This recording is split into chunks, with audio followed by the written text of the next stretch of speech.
All right, people, what is going on? What is going on? We want to thank you for joining us today on another episode of Real Tough Talk. I'm Stephen J, here with my partner Goals, and we're excited to bring you the next off-season teams we want to talk about leading up to the UFL season. I mean, there's a lot to talk about in this offseason. We're a few weeks away from starting the seventh season, and there's a lot of topics we're still covering on certain teams. Certain teams are still trying to put themselves together coming into the season. There's certain teams that have issues coming into the season, some questions, a lot of uncertainties with certain teams, and that's the main ones are things we're going to cover on this show. And we got a lot of different teams we're going to try to cover before the season starts. Yeah. And give you a little breakdown and little subjects that we want to talk about based on the team. So as we jump back into the show this week, we're going to talk about the reigning, defending UFL Western Conference champions, Dem Gettas. We've seen this team have a good ride last year, make it all the way to the championship game. Unfortunately, they lost to IOD 24-16. But that can't take away from this team accomplished. But coming into this season, this team has lost several key members of the team. So the question coming in this segment of the show is, can Dem Gettas be a top team coming into the season? That's the big question.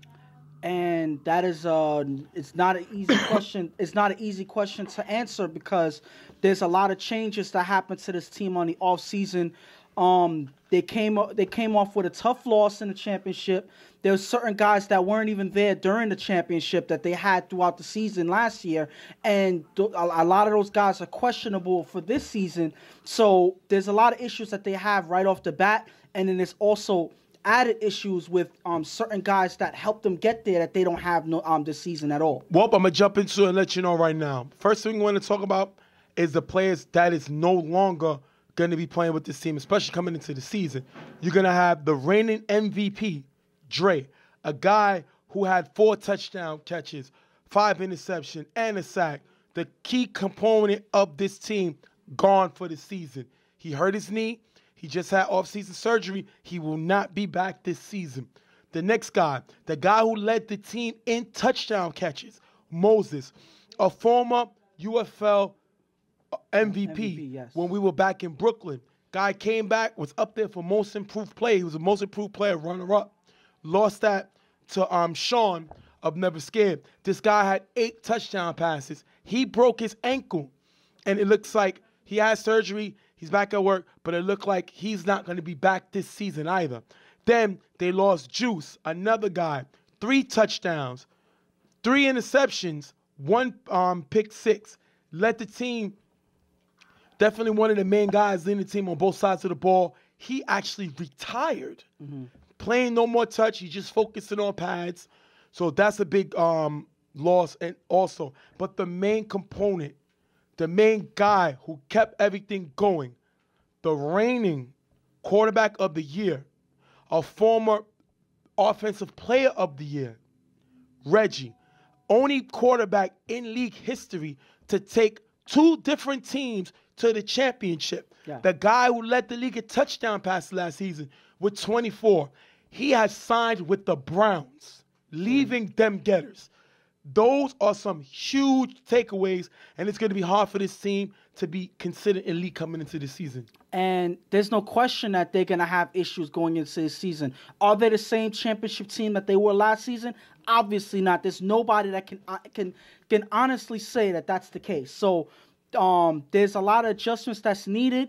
With the time that they have going into the season, there's not a lot of confirmation as to what they have done to help mend the things that they've lost for this team. So it's not an easy question to state if they're going to be as the same team as they will be, if they're going to reach the same heights that they did last season, or if they're going to even mirror a competitor in this season. And then now we're going to jump on. Now they gave you the scenario.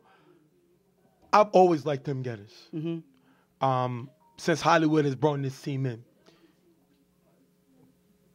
Do I think that they're going to be elite? Based on the lost players that they have, I don't think this team's going to win 5 games Ouch. next season.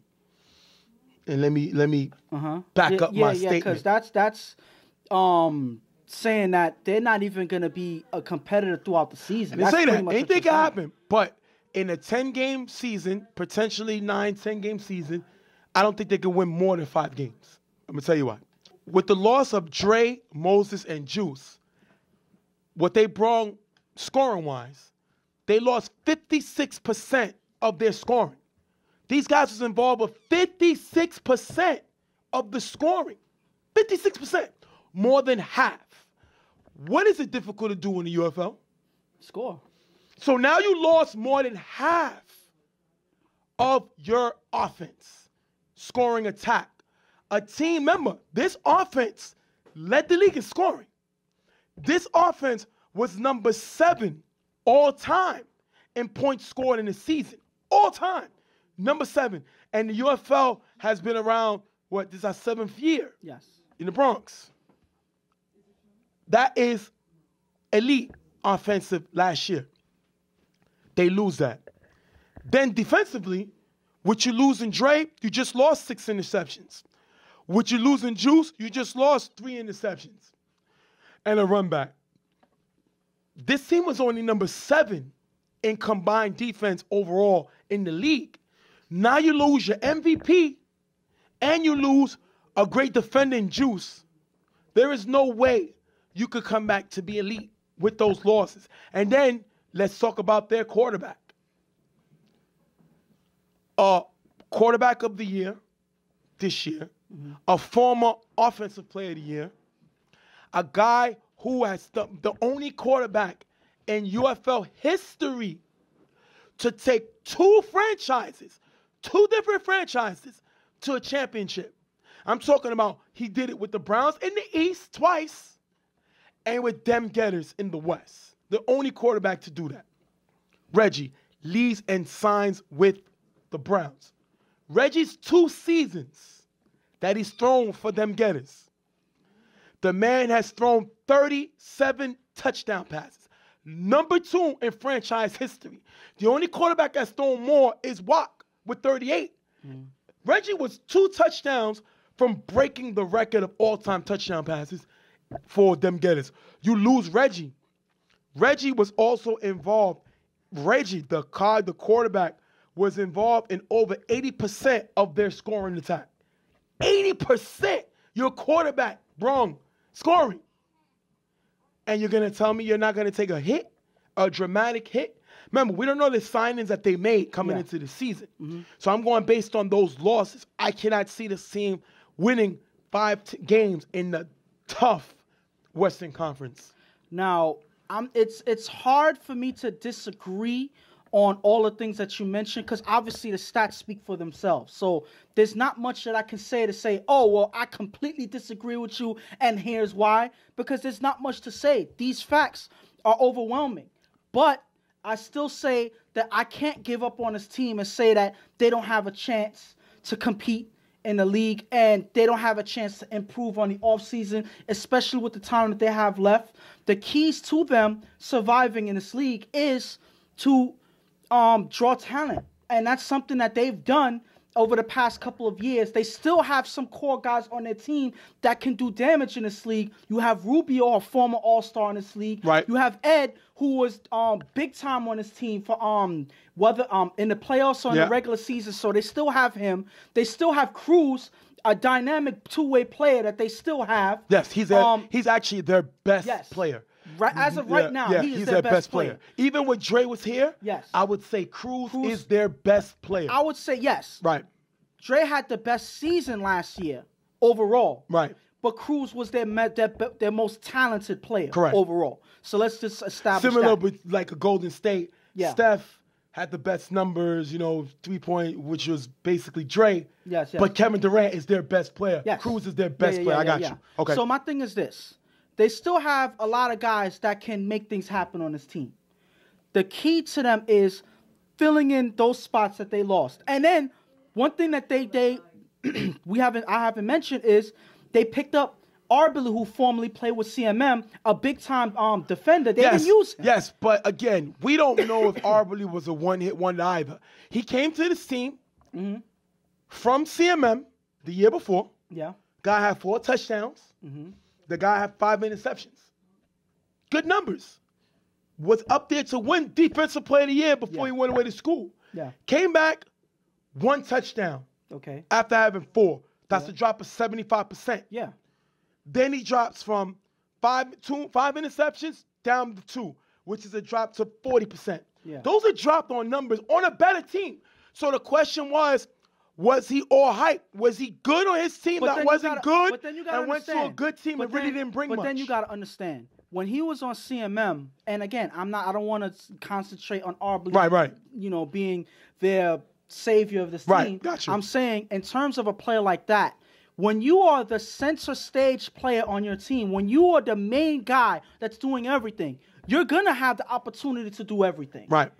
When you're playing on a team that Dem Gettas that they had all the guys already there, he was put in to fill a role and play a certain position. So obviously, you're not going to have 20 touchdowns if you're playing solely on defense. Okay. So that was his position, to play defense. The thing about it is, I don't think that they utilized him properly. I don't think that they utilized him enough. I think that they needed the extra defender in the playoffs and in the championship. I think he should have played more in the chip. Yeah. Regardless if, he didn't work out with their style, who knows what the issue was, the fact that they didn't use him was apparent in the playoffs and in the championship. Right. So, all I'm saying is, it's a person that fills a role. He is a person that fills that role. And I think that he would be satisfactory to actually be included on this team. So that's one. All I'm saying is, they have some core guys on this team that can still make things happen. They have to fill in the gaps the best way that they can by recruiting. There's a lot of teams there's certain teams that's not coming back this season, that certain guys may want to join another team. So there's a lot of guys that are on free agency right now that's looking for a spot to play in. Dem Gettas may seem as a team that's attractive enough to play on. You have to go outside your comfort zone and reach out to these guys. That's how you get better. The only thing is, the key to that whole development stage on the offseason is getting a quarterback. Right. Let's be honest. You don't have a quarterback, you're not going to attract talent to your team. And Hollywood, the fact is, one thing I like Hollywood. I'm a fan. I think he's a very underrated player because he's a former most improved player. Yeah. In UFL, and he's a very, very underrated leader. Yes. This team moves as Hollywood moves.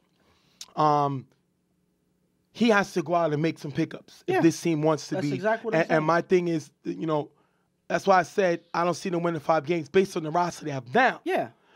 Hollywood can go out and get players. You know what I mean? But they got to be players willing to come in and know that Hollywood is a leader. Yeah. He's not going to take type of guys that's going to come and think they're bigger than the team. Yeah. That's one thing he's not going to do. I think he's similar to he makes players play better. You know what I mean? Because of the style that he has. He let players be them, but respectable-wise. He's not going to change. You didn't see him change Ed. Ed was still doing his shenanigans and all that, but he still made some big plays. Yes. So he's similar to a field general like a Swiss or like a Rico. The guy is able to bring presence to the field with his guys. But we're not more worrying about him as a captain. We're worrying about him as a GM. He has to go get players. Your team took a dramatic hit as far as injuries, as far as free agent signing.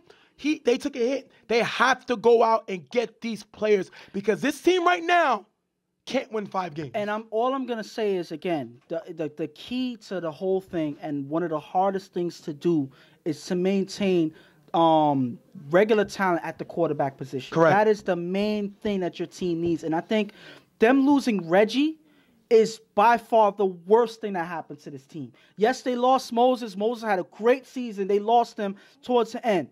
Yes, they lost their MVP and Dre. Yes, they lost Juice. But I think losing Reggie was a bigger blow to this team than losing all of these guys combined. Because Reggie, in all honesty, without him, their offense would not be nearly as successful. These guys would have not had nearly as good as an offensive season as they would without Reggie. Put another quarterback that's less talented than Reggie in the position, I don't see him doing nearly as much damage. So let's be honest. Right. The quarterback position is vital to any team in the UFL because we already know it's very hard to score in this field. Right.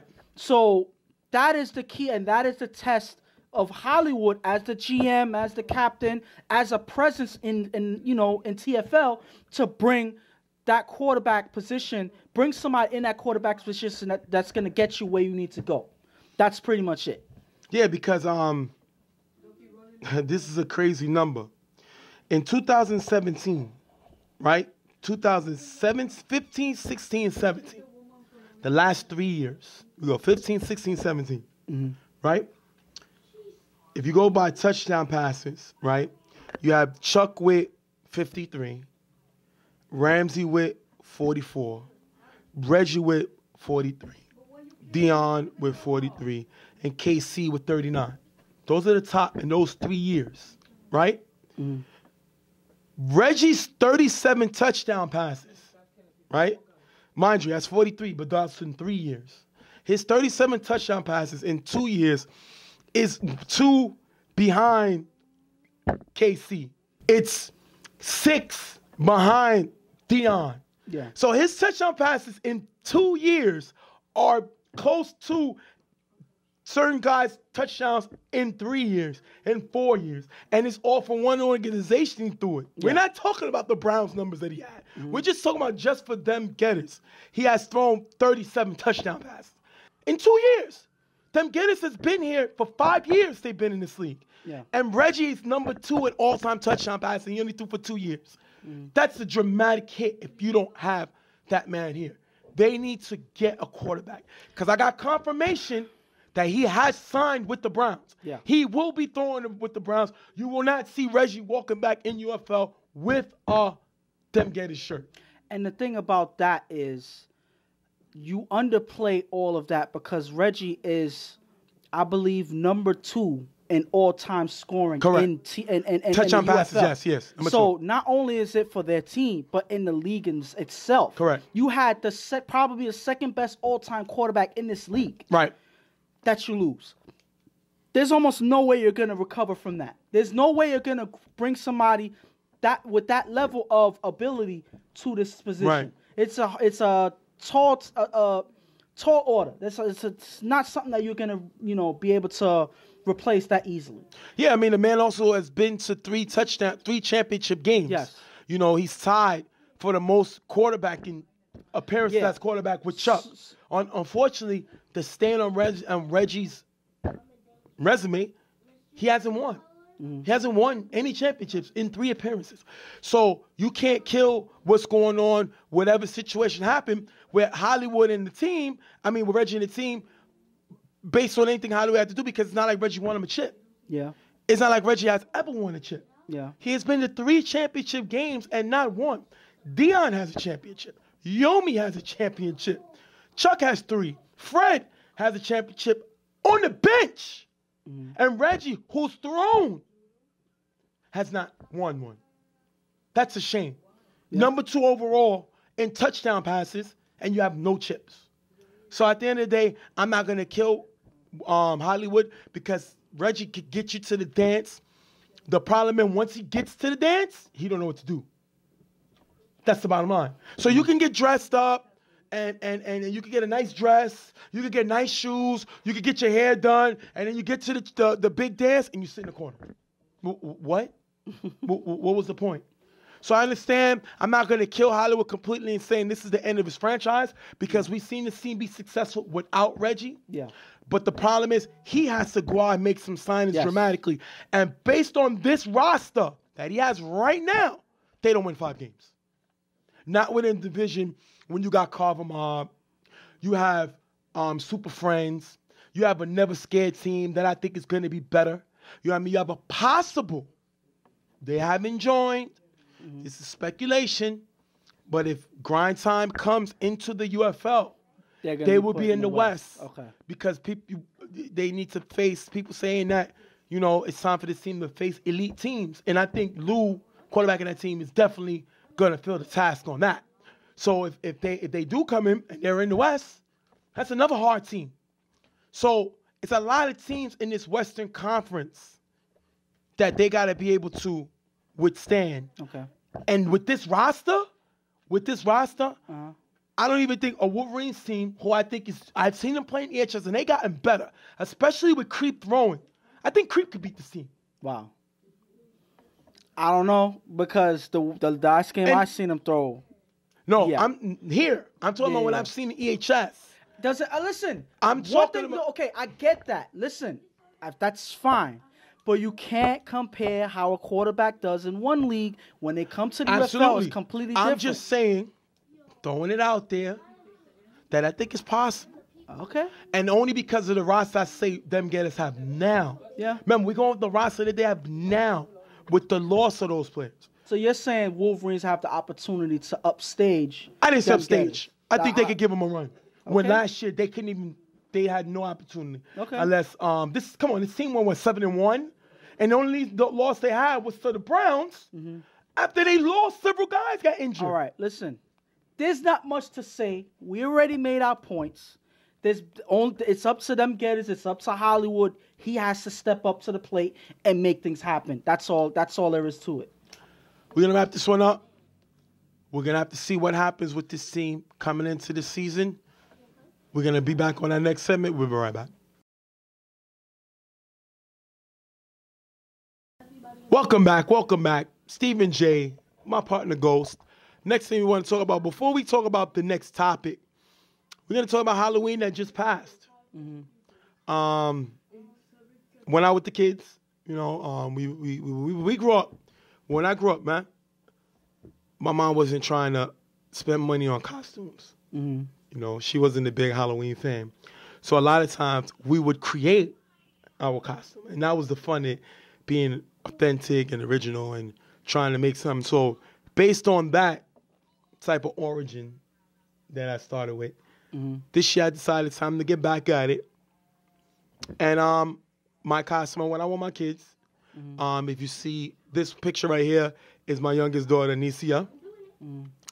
She was me, a referee. You can see the picture here. The next one you're going to see is my former colleague of ours. Yeah. Dawn. Yeah. She's here, that's my oldest daughter. And she was Ice Cube. Now, what do you think of this resemblance? What do you think about that? I think that the makeup and everything that y'all did was spot on. Right. I think that her, acting up as Ice Cube was hilarious. Right. In and of itself, and I just think that was a good job.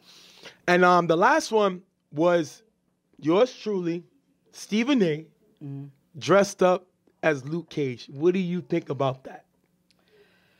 I think that was pretty. Listen. Damn. Now, I'm gonna say one thing, and then I'm gonna compliment the effort at the same time. If you look at this post that I put up on Facebook, certain people was giving you shout outs or whatnot. Right. And I put that this Luke Cage looked like he's suffering because he got his show canceled. Like he's poor now. Because look at that belt.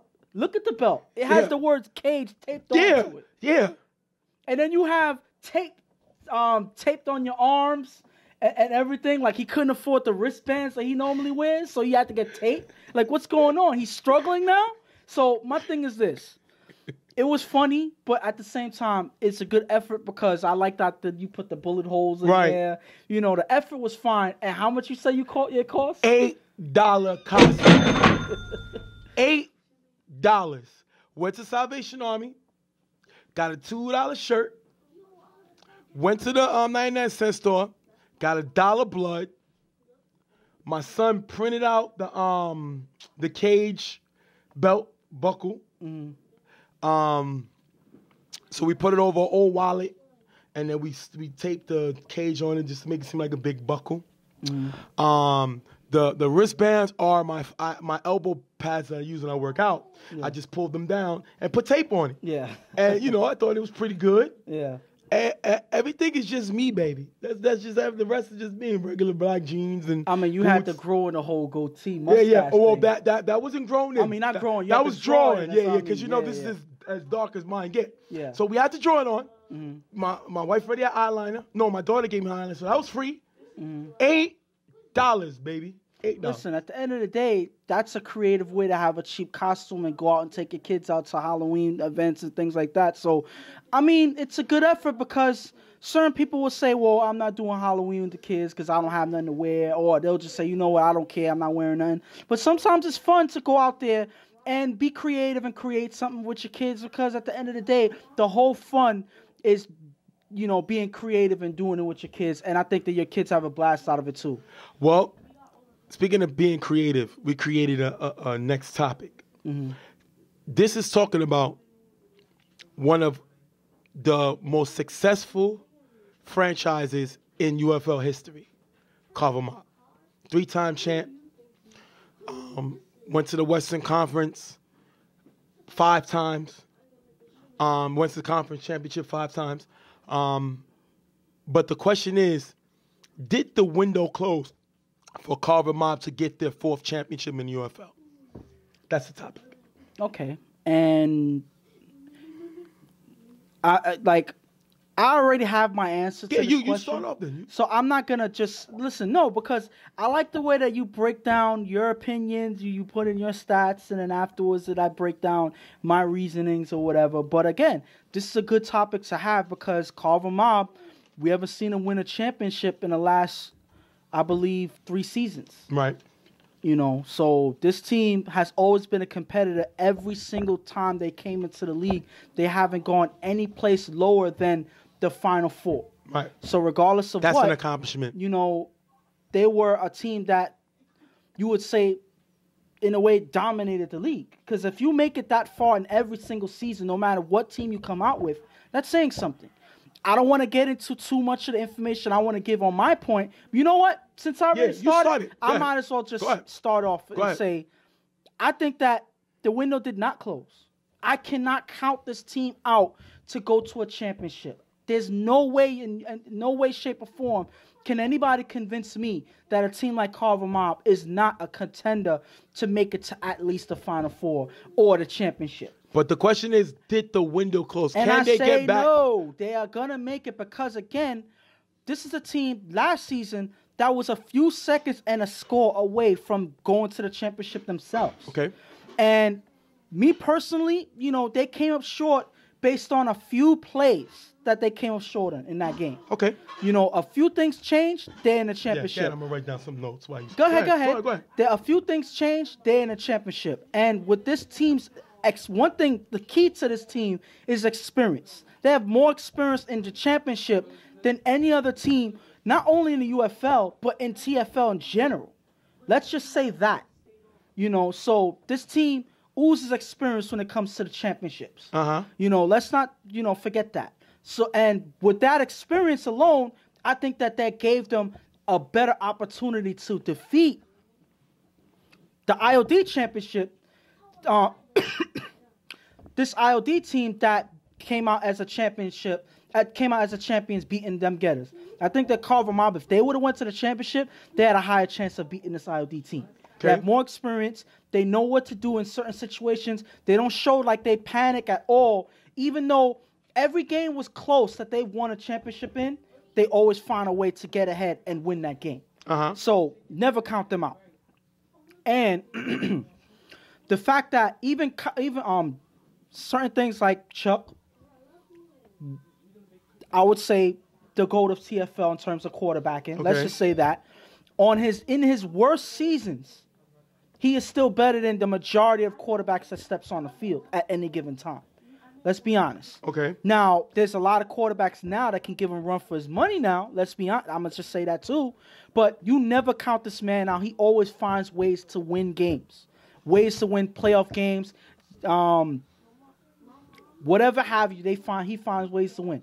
Then this team, regardless of what, find ways to come together and win. They pick up the guys that they need to every single time. This season, they had Sal, they had Bo, they had Jalen, they had all the guys that they needed. They had Juice.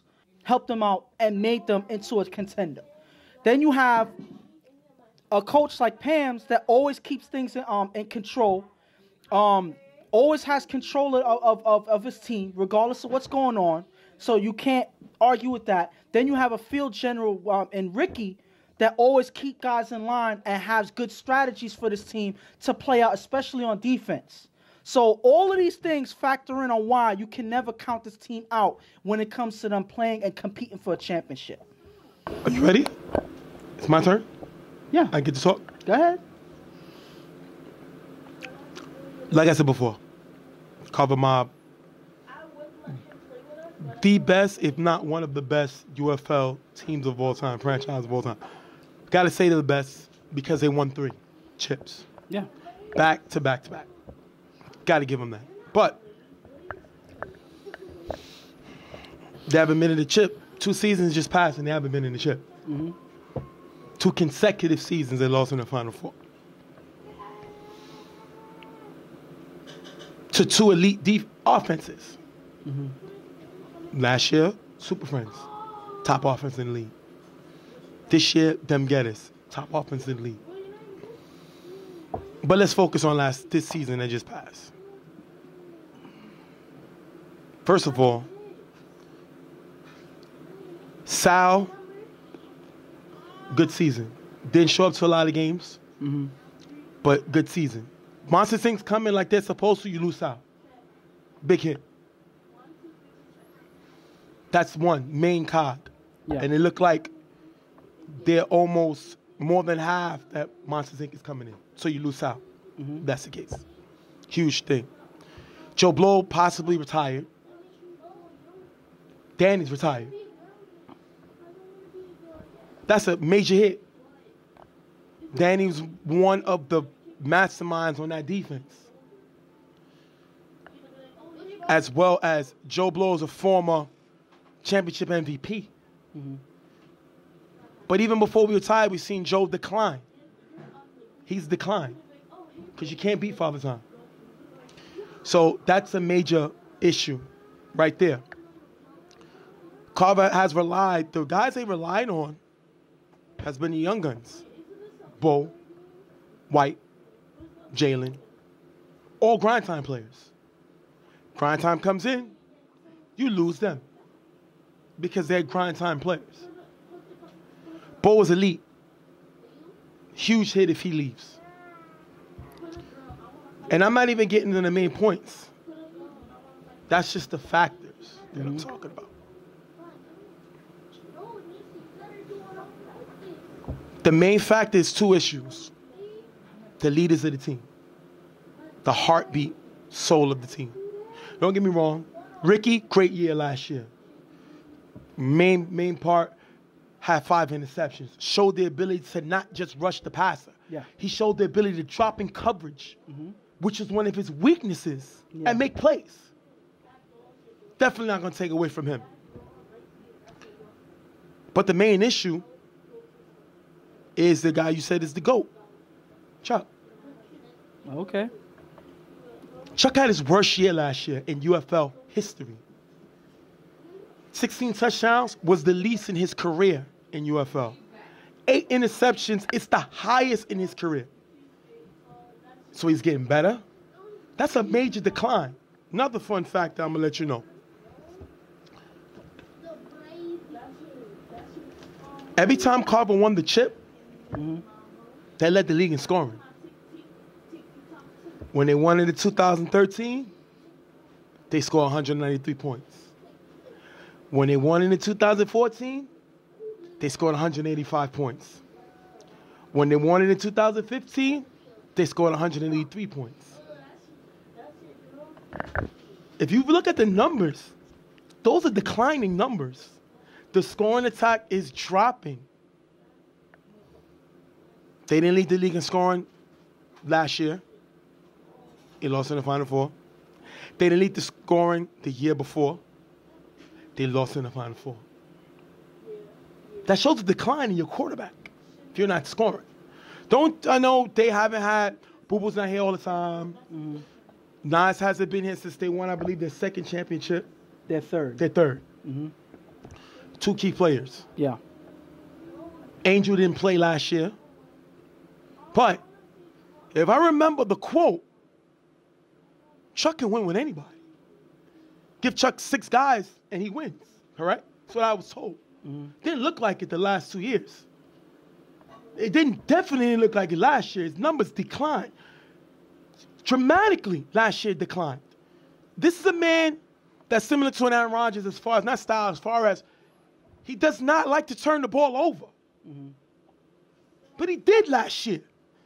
Let's look at the game that he played against Dem Gettas.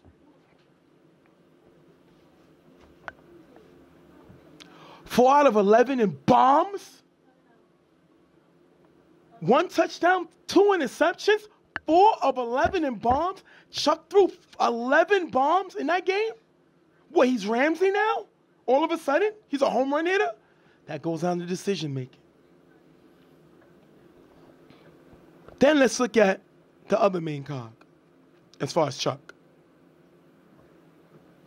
Chuck had the ball in that Dem Gettas game up 20-13. He had the ball up 20-13. Couldn't put the game away. Allowed Dem Gettas, the best offense in the league, to come back in that game and score to take the lead. Chuck threw 2 interceptions that game. A guy who already threw 8 in the season threw 2 in the game. 1, I believe, was on the first drive. But that's elite? That's the best quarterback in the league? No. He showed a decline last season. Father Time is undefeated. Now, I know a lot of people are going to look at his resume and say, yo, listen, this may be the best quarterback in UFL history. Guy has over 100 touchdown passes in the league. The best. But in football, especially in the UFL, it's all about what have you done for me lately. And lately, he has not been elite. He has not been the best in the game. He has not been the GOAT. Because if you have, especially this last playoff game, after carving up, yeah, they beat Super Friends. But what there was Super Friends' weakness, speed and size. Bull kill, white kill. Super Friends can't keep up with smaller teams, size-wise. That's why EHS, they lost the chip to YMM. Brandon destroyed them. That's their weakness. Dem Gettas got a little more speed that could keep up with them, but Dem Gettas was only number 7 in defense. Only number 7 in all defense overall. And you throw 2 interceptions? 2. Something's wrong with that. So, we seen him make mistakes after who got hurt? Wes. Wes is the best player in football. As far as, he's a Jerry Rice of football. But what, all of a sudden when Wes got hurt, Chuck lost half of his brain? No. The mistakes he made was amplified. And guys caught the ball instead of dropped the interception. It's the difference. You can't have the ball up 20-13 against the best offense in the league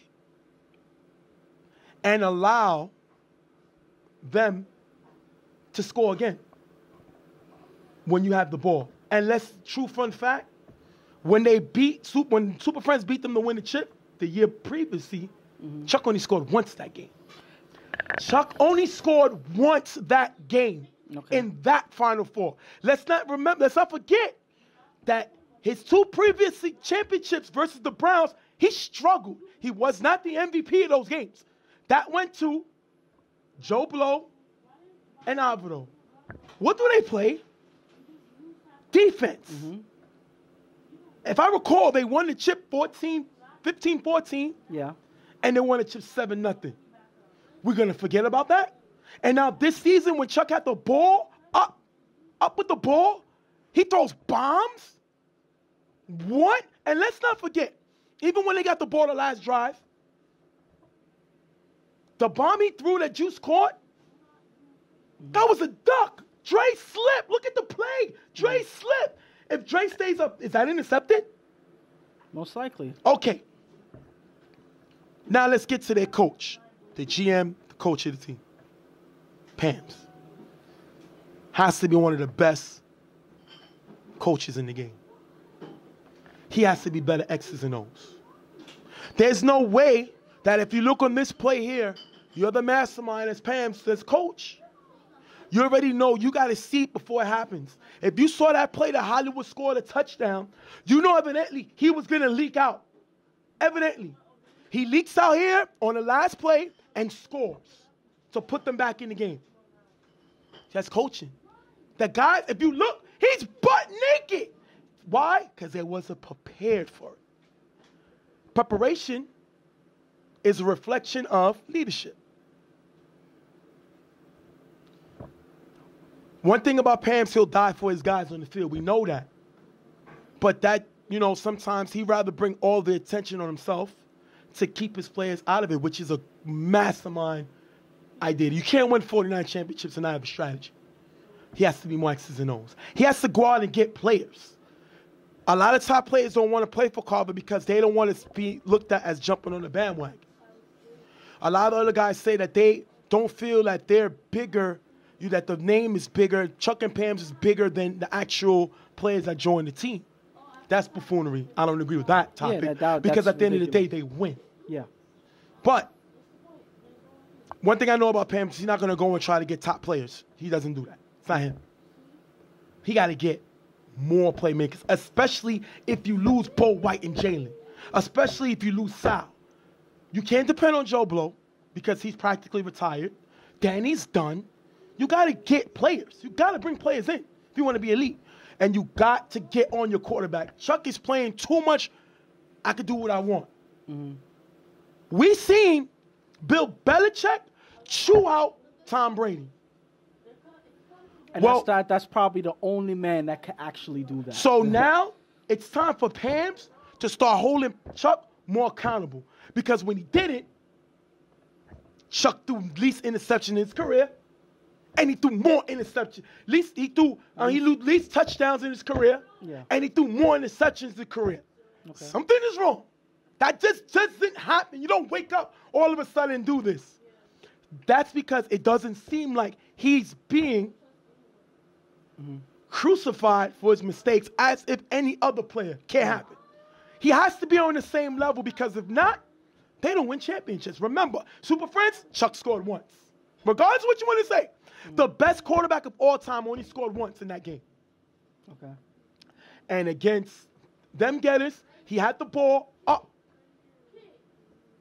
and decided to throw bombs. 4 of 11 on bombs that game. 4 of 11 with 2 interceptions. Do what you do. Listen, at the end of the day, you're saying that the window is closed for them. That's what you're saying. I'm saying... Because you said all of that, but yet still you did not answer the question. I was able to answer the question. That's why I let you. I let you do all that you do. You even dropped the metaphorical mic with the pen you just dropped.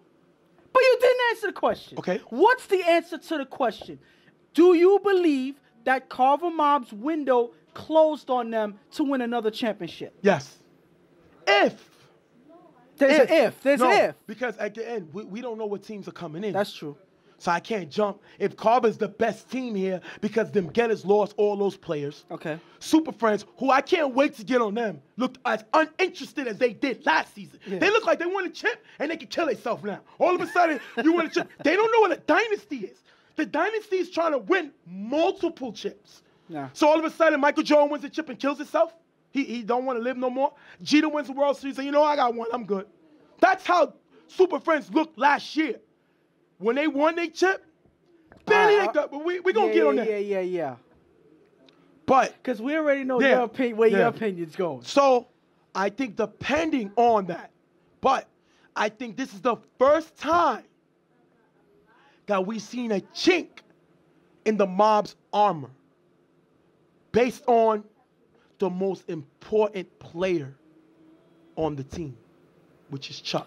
And the question being, if Pam's coaches Chuck differently and holds, you cannot accept something in a win, and I coached. Yeah. I'm never going to accept something in a win that I wouldn't in a loss. Chuck has been getting away with a lot. And that's why Carver has not won their last 2 championships. That's why they got knocked off the pedestal. He got to be held accountable. Forget what call is this. Forget this. Your job is to not turn over the ball and to score. And Chuck struggled in both categories last season. So now you say what you want. I mean, I'm just glad that you were actually able to answer the question, because it seems like this one, you wanted to get your stats in. You wanted to get the whole... The people always say, yo, Jay hates on teams. Stephen J. No, everything I said is based off the numbers. Okay. That's all I do. That's fair. I don't care who wins. I'm only worried about the All-Star game. Yeah. I don't care about anything else. Yeah. Nobody gets me up on this check. I don't win if a team lose. I don't make the league look. I don't care. But the bottom line is the numbers is what I base my opinion on. And you know what? It's fair. And again, we both have our opinions based on the team. You're putting the numbers together and saying that that's why you feel like Carver is in trouble in terms of their window for the championship. I feel like you can't count them out no matter what. Right, based on reputation. All of the things, and not only reputation, things that we've experienced with this team already. Well, the one credit I'm going to give you on that is as far as role players, Pam's is the mastermind. Yes, and they've because always had them, he has gotten a lot out of role players. Cable Guy, role player, got a lot out of him. Mijo, role player, got him out of him. Dennis, their first year, role player, got out of a lot. So role players on this team, you got Joey, another guy, role player. Happy, role player. He's got Matt Bishop came here and won the MVP, became a role player, and they won a chip. He went to the All-Star game. Yeah. So Pam's is a mastermind as far as getting the best out of role players. I'm going to always give him that. But until we start holding his general accountable, then it's not going to work. Bottom line, we got to find out who's driving the Carver bus. Yeah. Is it Pam's or is it Chuck? Because if it's Pam's, these mistakes are not going to be allowed. But if it's Chuck, you lose 2 Final Fours. Bottom line. And I rep for Chuck. I love to do. I'm talking strictly as a player. So based on all of that, you feel like, and based on what you're saying in terms of Pam's, now he needs to hold Chuck accountable. Do you feel like Pam's himself has kind of eased up a bit in terms of his strategy, in terms of how he's able to keep guys accountable on the team? Do you feel like he eased up a bit on his team? I think he has with his quarterback. His quarterback is so used to carrying the team offensively that now he makes mistakes and he's not crucified for it. Because at the end of the day, it's okay to say, yo, I can't do that. Bottom line, you shouldn't do it. You're too smart to do it. You didn't see it all. You should never have 8 interceptions in one season. Never. Never. You should take that personal. And he did. And Carver has, listen, it's not all about the talent. Because they've beaten teams that was better than them, talent-wise. But when your quarterback, the thing that you have better than anybody, starts to struggle and make these mistakes, you're going to be stuck on 49 championships. So my thing is, do you think Chuck is still, based on his numbers, and you mentioned that his numbers are declining, do you think that Chuck is no longer a championship caliber quarterback? He's always a championship quarterback. Do I think he's the best in UFL? No. Okay. I don't. I think there's several quarterbacks in UFL that's better than him. Okay. And I'm not going to elaborate now. Okay. We'll see based on the season, and then I'll let you know. We'll have something and we'll talk, and then as the season go, I'll tell you those quarterbacks, and we'll see what they had during the season. But I don't think right now that Chuck is the best quarterback in UFL. No. There's several quarterbacks that I would take before him. Okay. That'll be interesting to see what that list is of quarterbacks that's better than him, overall. And we're not only talking about talent. Right. Talent, it's a hard sell to say that he's the most talented because he's not spring chicken anymore. He's not throwing a home run, that's 90 yards. He's not running for a big game. Yeah. But intelligence is the main part of his game. And we've seen Chuck start making mistakes. That based on the mistakes you make goes back to your intelligence to break down plays. And when you get older, the mind doesn't work as fast as it used to. So you saying he got Alzheimer's? No, I say that. But when you get older, the mind isn't able to break down situation. All of a sudden, Chuck is Ramsey. 4 of 11 in bombs. Listen, okay, you mentioned that a couple times. All I'm saying is that right there is an interesting topic. We have to come back and touch base on that During the topic because season, that's we'll talk. interesting right there. Like I tell everybody, I love everybody, but on this show, anybody could get it based on numbers. If I didn't have the numbers to back up what I'm saying, then I would just be a hater. Yeah, I always have numbers to back up what I'm saying. You could give me credit on that. I'm just not a guy that's going to jump on somebody and the numbers don't back up what I'm stating. So, okay, based on all the teams that we mentioned, you were critical of you're critical of Carver based on the way that they're their quarterback, solely on their quarterback. You have faith in IOD though, which I am questioning them now. You know, because of Swiss. Yes. And the bad man's numbers has been the bad man's numbers. But you still have faith in that team. Would they have beaten Carver? No, because I'm just running it down on where we stand in terms of the teams. Based on their, I'm going by their numbers. Yeah. They were the number 1 defense in the league last year. IOD. Yes. They led the league in sacks. I don't want to keep going back to an older subject. I'm just saying that as you see, as we go along, there's certain teams that we may side with. It's not because we're fans or anything like that. It's based on what we've seen, the numbers, the staff that they have. So again, these things change. It may change along in the season. So I might jump back on the Chuck bandwagon during the season, but right now, I'm calling the cab.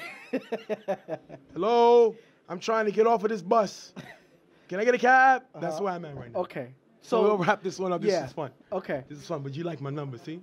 No, careful that's cool. with the numbers, man. But again, they don't always sway me. Because again, the same numbers you have is the same numbers I have. Correct. And context matters. Right. Staff, personnel, strategy, all of that matters. Yeah, that's true. So again, and sometimes playoffs, the way they play in the playoffs is different than how they play in the season. That's true. So a lot of factors play in. We'll just have to see how it goes. You know, all right, we're going to wrap this one up. This one was fun. We're going to be right back on Real Tough Talk. We'll be back.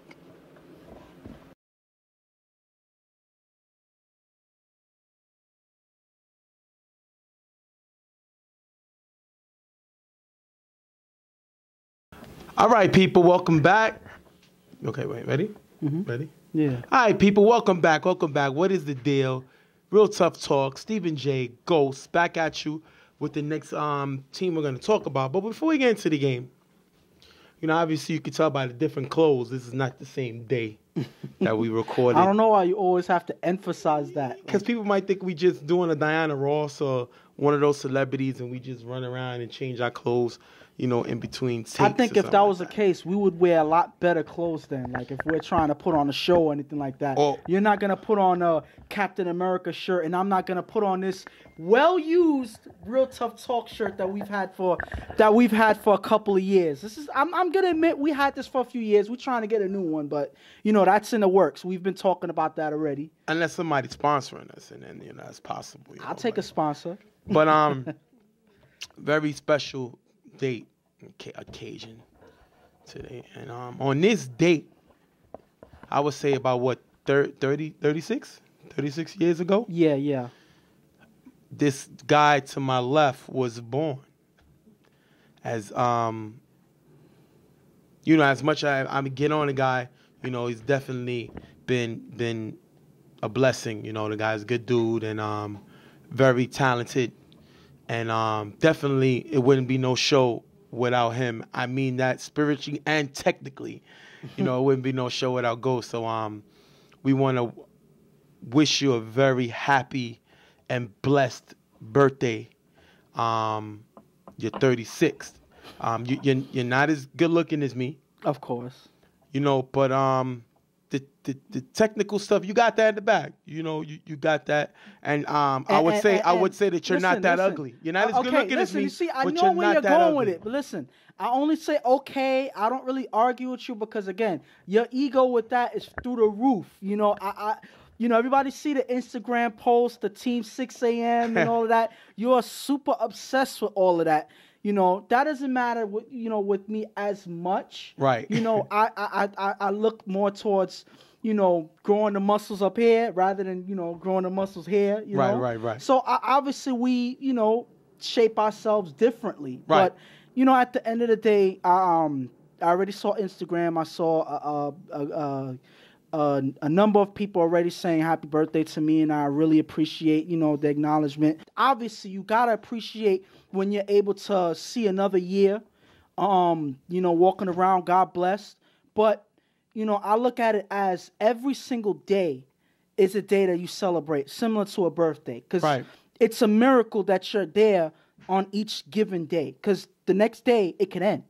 Like, we could walk out from the set, and it can end like that. So every day should be appreciated. So, again, I appreciate, the birthday celebrations and all of that. But I like to put an emphasis on celebrating the day as well. So that's why I'm not I would say a traditional birthday person, like the birthday party. I don't turn up on the weekend and get drunk and all of that. That's not me. Though I'm gonna admit I've done it before, but you know, I'm just not a person that gives an emphasis on it. But I still am blessed that so many people give me birthday wishes and appreciate a lot that I do. Well, long-winded. I'm sorry. It's November 7th. Yeah. And I'm gonna ask my staff here if they can hurry up. And we got, something very, special for you.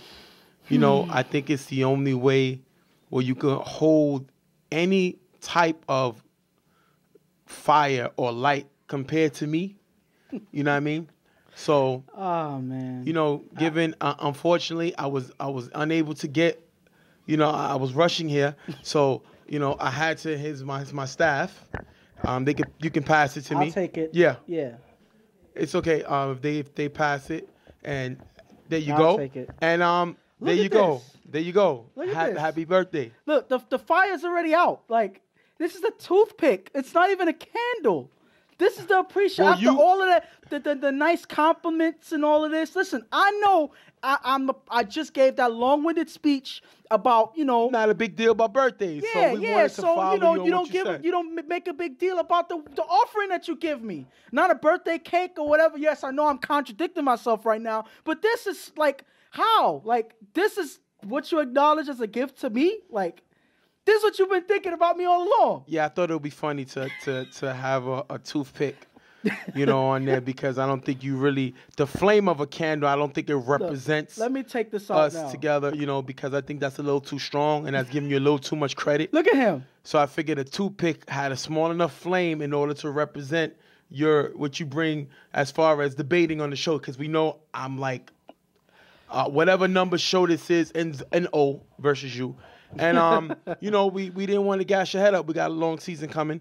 So, happy birthday. Hope you enjoy your little cupcake, and don't eat too much of the cupcake. Don't get too much in the sweet tooth, because I'm going to have to destroy you right now. I want you to have all your energy up. Matter of fact, you should have the sugar. That'll help you. I'll put this to the side, but I'm going to say this.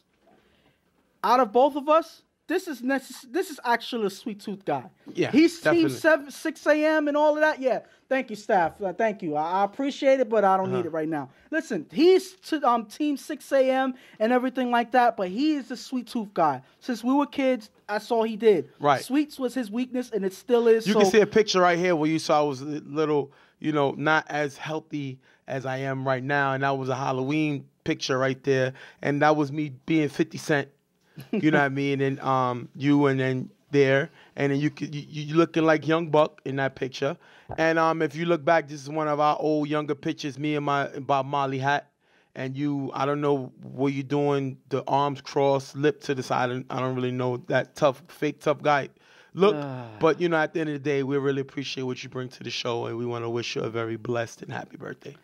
I appreciate it. Let's get to work. And real quick, I wrote you something nice that maybe you could read to the audience real quick. It's short and sweet. You could just read it to them real quick. Matter of fact, I'm going to read it, but I'm going to see if, you're not going to be able to see it. It says get a clue. Yes, because Ghost needs a clue on how to beat me. And we're going to see right now with this next debate. Now, as we jump on, after we got out of that, all that nice stuff right there, now we got to get back to business. And our next topic is, we're going to jump on and we're going to say, what caused the Super Friends from repeating as champions? As we know, the year before last, they were the defending champs in, I believe, the 2016 season. 16, 17, they were the champs. Yeah. And a lot of people had them repeating, and they lost in the second round.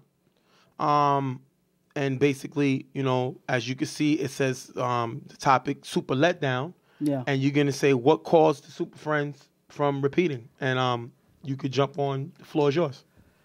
Okay. I'm going to say this. In terms of because we're breaking it down based on like percentages. Right, correct. Who we breaking down as who is more responsible for why they lost. And my breakdown is I'm going to put the middle person, you know, who has a middle average, which is Kenny. He is the captain of the team. And the He owner. is pretty much the owner and the on-field general, I would say, for this team. And also one of their best players. Mm-hmm. So I'll give him a 30% blame for this because, again, it's a big number. It's a big number, even though it may not sound like it. He is a large part of why they didn't do as well in the Elite Eight game because his attendance throughout the season was almost he was not really there throughout the season. Right. He missed a lot of games. He would come in late.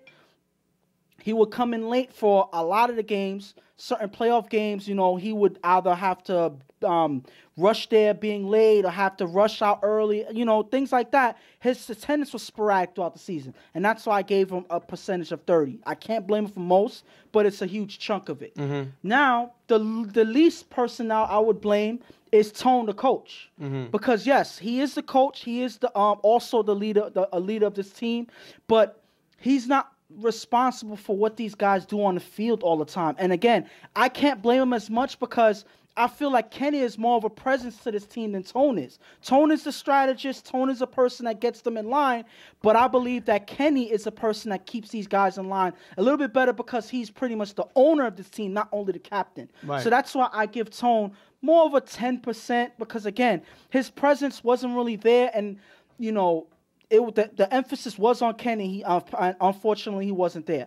The majority of the blame that I put is on the team in general, the teammates, the starting guys. They're all-stars. They're A players. However you're gonna break it down, their team is what made them lose. And there's a lot of different factors on why they lost. Maybe they're all. I think that they're all connected. Right. The biggest reason, in my opinion, is that they were on such a high horse coming off of a championship last year. Okay. That everything about them dropped. Their demeanor, their hunger for the game, the way that they approached these games, it wasn't there. And a lot of their guys didn't always show up either. Like their attendance was sporadic too. And when they did show up on the field, they didn't perform nearly as well as they did in previous seasons. Right. And I'm going to break down. It even showed in their numbers, their stat line. And their numbers declined as the seasons went by. And I'm going to break it down to you. Prince Mo, you know, in the year he won Offensive Player of the Year, he had 8 touchdowns when he played for primetime. Obviously, it's not exactly the same team, but a lot of the guys were the same guys. So I'm going to count the stats from then. Prince Mo, on the first year when he played for primetime, he scored 8 touchdowns. He won Offensive Player of the Year.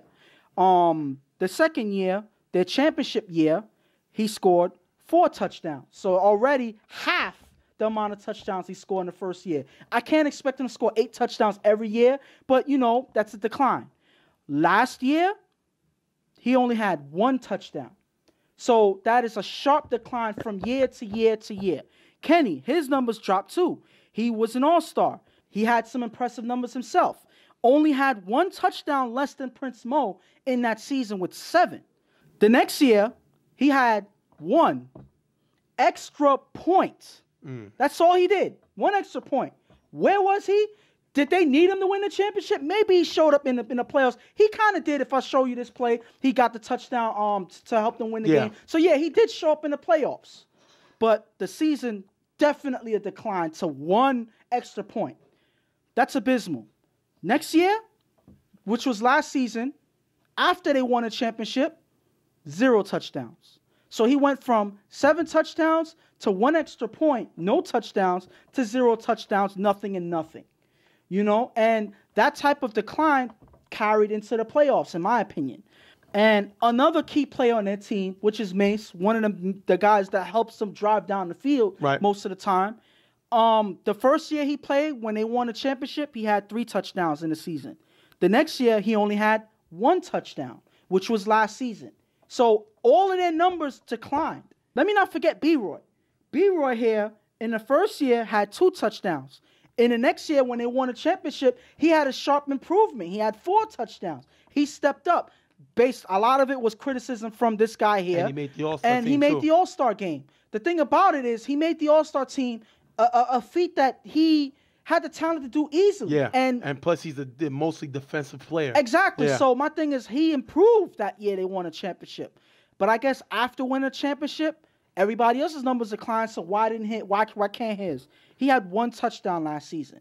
So I don't know what it was. Maybe it was that they were on such a high horse that they felt like, it is what it is. We're champions, so we could just slide through everything. Right. And it finally caught up with them in that Elite 8 game where they lost to a team that I would actually be able to call the super villains, because that's the team that gives them the most trouble throughout whenever they play them in this league.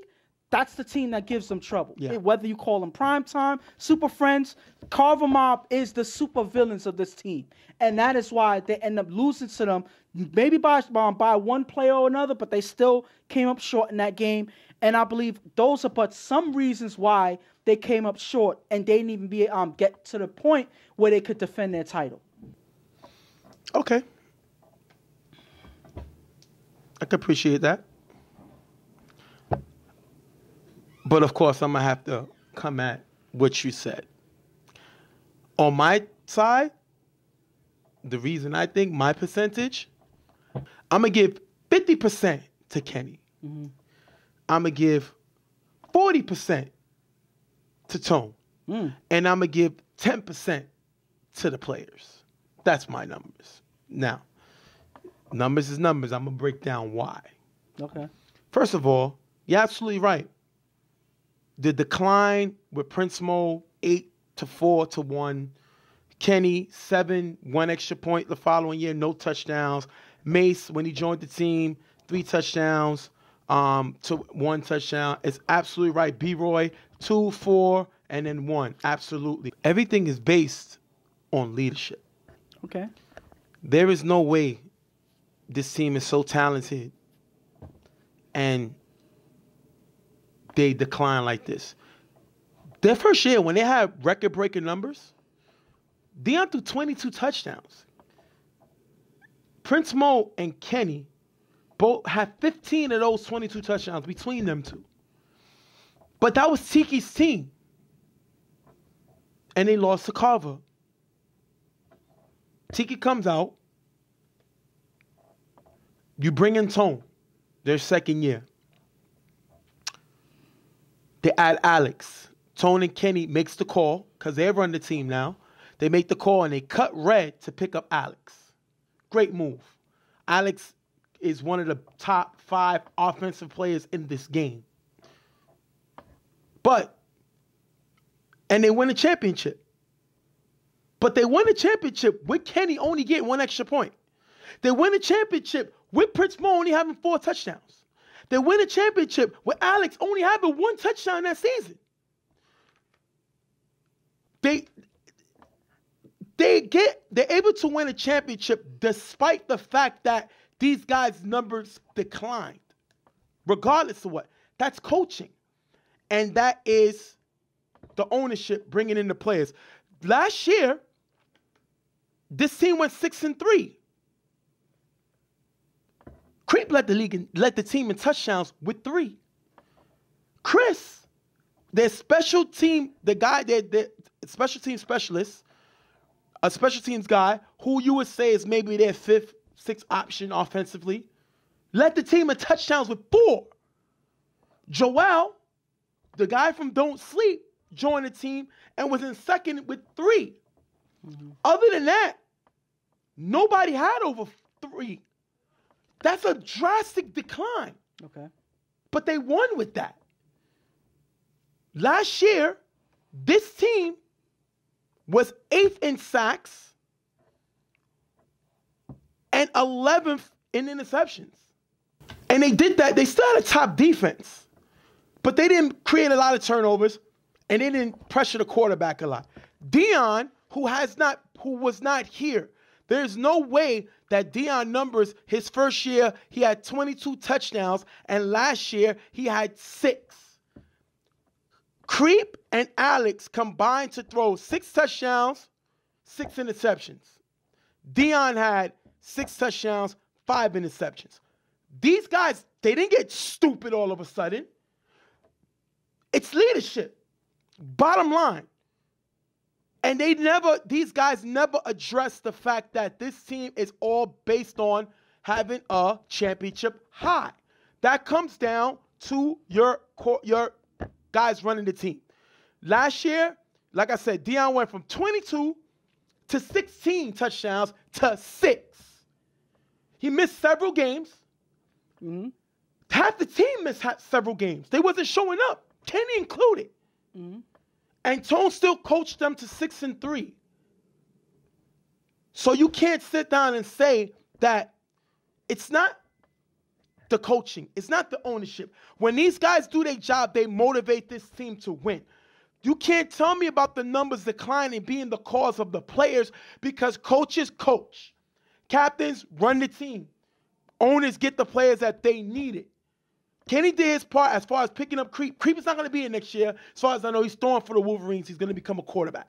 He's not the quarterback for this team. He needs to start throwing, but that's another topic for another day. At the end of the day, Tone coached what was there, but it's his job to not only get the best out of these guys when they show up, but it's Kenny's job in order to get the guys on the field. And I think the owner and the coach are more responsible than the players, because at the end of the day, the players had already declined when they won a championship. Okay. So we're not going to say they've been declined. They won a championship with a decline. Prince Mo numbers dropped 50%. Kenny went from 7 touchdowns to an extra point, but he had a walk-off in the playoffs versus Dem Gettas. So at the end of the day, you can't sit down and say it's the players. I say it is, once again. So that's why my thing is Kenny's 50%, because it's his job to get the guys there. He is the owner. He got these guys. Tone 40%, because no matter who shows up, he's supposed to do it. He shows the ability to do it with his role players. That's why all 3 role players make the all-star team. Okay. Listen. And the players' percentage is 10, because the players do what the players supposed to do. And if you don't make me get up to go to work, if my boss don't say I got to be at work, you know what I'm saying? Of course, I'm going to get fired. But the boss is going to write me up and do something drastic in order to let me know I got to be at the game. And this team didn't do it. They destroyed Never Scared. It's all fun and games where they blew out Never Scared. But then they lose in the next round to Carver. I'm waiting. I was just waiting that whole time. I just want to make a few points. You said you mentioned Deion's stats? Yeah. That's also a part of the team. And you know what I'm going to compare that to? How many interceptions did this team have combined throughout the season last year? 5. Combined altogether, offensive interceptions that they threw? No, meaning how much they caught on defense. They had a combined, 8 interceptions. They caught. 8 interceptions. Yep. Their whole team, 8 interceptions. Yep. They had a great defense. 2 guys by themselves had almost as much interceptions as this whole Super Friends defense. Chuck had 2 interceptions playing defense. Chuck playing defense. And Ricky had 5 interceptions. What does that got to do with anything? Because a lot of those games where people had to be fit into positions that they don't normally play, because they also had trouble early in the season when people wasn't showing up. But they were still winning games. Pams wasn't always there to coach this team throughout the season, but these guys still knew their role and still played their part. What does that got to do with the Super Friends? The Carver reason was why, 7-2 and Super Friends was 6-3. All right, but listen to what I'm saying. Regardless of what, they were able to perform better with less talent than the Super Friends team. Okay. And they didn't have their coach there all the time. They had people like Cheese, who don't normally play starting on defense because they were short. So my thing is they were still able to compete and still get a better record than the Super Friends championship team without a coach half the time. So that's why I put it on the players at the end of the day, because the super villain players knew that they still had games to win. They still knew that they had a job to do, you know? So again, I'm not trying to give Carver credit or whatever because there's nothing to do with them. But what I'm saying is Super Friends, they know the game plan. Even if your leader's not here, you know your game plan. Now, Deion not showing up is part of why they were losing. He had just as much interceptions and touchdowns as Alex and Creep combined. And now I'm gonna jump back on that real quick. Is it Alex's fault that he only has 2 touchdowns into his 2 seasons with Super Friends? I don't think so. I don't think so. Whose fault is that? I blame Deion. Okay, who's responsible for Deion? Okay. Deion throws the football. Yes. Deion is going to put numbers up. Bottom line. It's the coach's job to make sure that Alex is involved in the offense. That's true. There is no way one of the top 5 offensive players in this game, not just on the team, in the game, only had 1 touchdown last year and 1 touchdown the year before. 2 touchdowns in 2 seasons. That's unbelievable. That is coaching. And that's Kenny, who is the owner of the team, similar to Jerry Jones with Tony Romo. Kenny's the guy that gets the recipes for the soup. They cut bread to get Alex, and Alex has 2 touchdowns in 2 seasons. But I'm going to tell you this. This is where I disagree. Because if you look Mace, not to jump in, Mace, who's probably their 3rd, 4th offensive guy, would be a star on other teams. He would be one of the best players on the other team, and he's 3rd and 4th on his offense. And he had 1 touchdown last year. He didn't come to a lot of games. I give you that. Yeah. But at the end of the day, it's not his fault. Unless you do something to make sure the players get to the game and they know that it's real, they're not going to show up. Whoa. How do they not know it's real? What are they here for? It's once they won the championship, it's your job to every coach knows once you win the championship, the hardest thing to do is repeat because everybody's coming after you. It was Kenny and Tone's job, Kenny's job to get them to the field and Tone's job to coach them when they was there. He did it with Joel. He did it with Chris. He did it with Creep. All stars. There is no way your role players was more valuable than your starters. But I'm going to tell you this. You said that it's the coach's responsibility to make sure that these guys are used better on offense. Is that what you said? Correct. But I counter that by saying that this quarterback who's trying to compete to be one of the best in TFL, Deion, how you do not know how to utilize your offense properly on your own. I'm not saying that the coach doesn't have responsibility or the captain doesn't have responsibility to have him use these guys. But if you're going to be one of the best quarterbacks in TFL, that should come natural. And I'm going to say this. Listen. Because, again, I'm going to compare every other quarterback in this moment. If I'm going to talk about all the quarterbacks in this league that are already professionals that, utilizing who they have. If I'm going to talk about Adi, if I'm going to talk about Corey, if I'm going to talk about Chuck, if I'm going to talk about Fred, if I'm going to talk about Reggie, the one thing that they have in common is when they do well, it's because they utilize their team properly. They utilize the talent that they have there. Sometimes they may favor some more than others, but you know your staff. You know who your stars are. There's no way that Alex can be struggling in the numbers when he's probably one of the best athletes in TFL and Deion can't get him the ball. I don't care what coach you have. You can't call yourself one of the best quarterbacks in this league or in TFL if you can't utilize a person like Alex properly. You might as well quit now. I'm sorry. There's no quarterback in their right mind that can't find something to do with Alex. No way. And then, yes, I'm emphasizing Alex, but let's not forget B-Roy. Let's not forget Prince Mo and all of these guys that's there sitting there waiting for the ball. You know, I mean, at the end of the day, these are guys that's supposed to be utilized to their highest. Okay, and before we wrap it up, remember I said 50% on Kenny, correct? Yeah. I said that. Yeah. Kenny is the captain of the team. Yeah. Kenny proving right now by going from 7 touchdowns to 1 extra point to no touchdowns, his team losing in the Final Four, winning the championship, and then losing in Elite 8, and him barely showing up, he's showing that he's not no Swiss. He's not no Rico. He's not the guy that can lead the charge. That's why I give him 50% because, let me finish,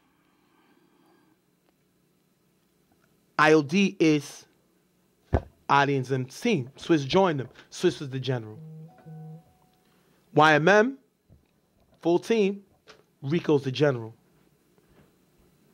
Kenny is supposed to be the general of this team. Get what I'm saying? Mm-hmm. If Tone is the mayor, Mm-hmm. then Kenny has to be a sheriff. Get what I'm saying? We're not talking about Kenny the owner. We're talking about Kenny the captain. Yeah. And he hasn't done his job. Mm-hmm. Because at the end of the day, this decline is on him because he's supposed to challenge the players to give him the best. Mm-hmm. Love Kenny. Cool guy. Smiling a lot. Love the game. But I see Swiss smile, but he runs the team. I seen Rico smile, but he runs your team.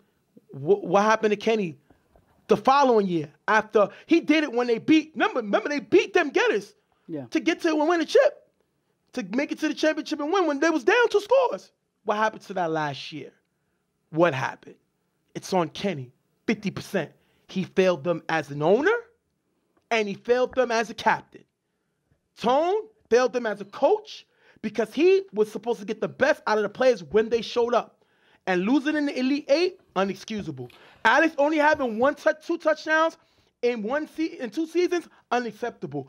B-Roy, who's a predominantly defensive player, but it's like 6'5", had 4 touchdowns. Last year, 1. Unacceptable. Mace, 1 touchdown, unacceptable. These numbers are unacceptable. And to have the role players step up shows that he can coach. He just didn't coach his stars. He coached his bench. That's why they went out in the second round. And the players, they may fail to. They get 10%, but the players' job is to play. Their job is to get them to play and motivate them to play, especially coming off of a championship season. So, listen, I'm going to say this. You know, this team has so much talent. And the thing about it is, the thing about this is, they still have potential to even play even better than they have. The thing about it is, you know, we didn't even mention guys like Golo, who still has so much talent that they didn't on both tap sides, into. absolutely. You know, so I'm like, that guy, you know, showed even in the playoffs last year, he stepped up, and you know, he plays his heart out all the time. So that's another guy that we forget. Yes, they have so many options on his team, but that's why I blame Deion. Should get some. I think that Deion should have his own percentage by himself. You can't have a quarterback as talented as you are to have a staff as talented as they are, and you equal the amount of touchdown passes as the 2 backups in the season. Wow. So my thing is this. That at the end of the day, yes, we had a full segment on who gets the blame. So pretty much we're both getting on Super Friends. Yeah, let's be honest. We both agree that there's a lot to blame on Super Friends. And no matter who you blame, it's still 100%, and it's on them as a team. Yes. Because they were supposed to be trying to set a legacy. Winning a championship was what they were supposed to do. It's about multiple championships. And it seems like they didn't get the memo. That's why it was super letdown. But I'm going to say this. I don't want to end it on a completely negative note, like just killing them and that's it. I still have faith that this is probably the ultimate wake-up call for them. It's going to have to be. Because if not, then they might as well quit now. Well, listen, with these new teams coming in the league right now, you got a new, never scared team that got a lot of new players. Carver trying to win their 50th here if they don't win it in City Island. You got Dem Gettas trying to come back and show they're not just a one-hit wonder.